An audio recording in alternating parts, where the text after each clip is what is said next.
SSS, 13 million budget for tissue. Anong gagawin sa 13 million?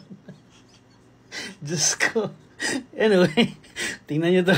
Tila hindi pondo ang ikinatatakot na maubos ng Social Security System kundi tissue paper sa dami ng in-order nito noong 2024.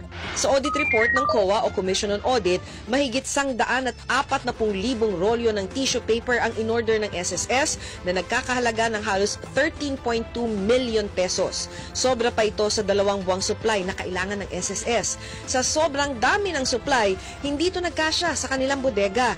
Ayon sa COA, mahigit 116,000 rolyo ng tissue paper ang nasa bodega pa ng mga supplier na batay lang sa verbal agreement at wala man lang pinirmahan kaugnay sa pag-iimbak. Sabi ng COA, malinaw itong paglabag sa patakaran sa mga transaksyon at operasyon ng gobyerno. Puna ng mga state auditor, may panganib na mawala o masira ang 100,000 tissue paper at indikasyong di na pagplanuhan ng maayos ang procurement. Nakahihinayang, lalo kung masayang.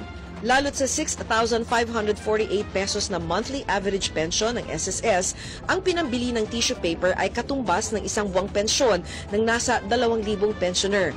Kung funeral benefit naman, hanggang mahigit 600 yumaong miyembro ang maaaring matulungan. Pero kahit sa mismong funeral benefits, pinuna. Halos 300 kasi ng mga nag-claim ang kulang ang binigay na funeral benefit. Grabe, ang dami siguro nagka-diarrhea dun sa SSS. 13 million worth of tissue. Diyos ko po.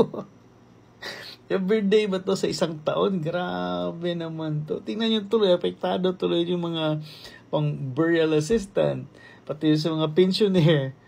Diyos ko, paano nyo na-audit? Paano nyo na-approve to? Diyos ko, sumasakit ulo ko sa inyo, pati siguro tiyan at saka yung mga puwet na mga tao dyan dahil sa 13 million worth of tissue. Grabe naman. Anyway, let me know what you guys think. You might want to start savings for your tissue roll. For now, cheers, bye.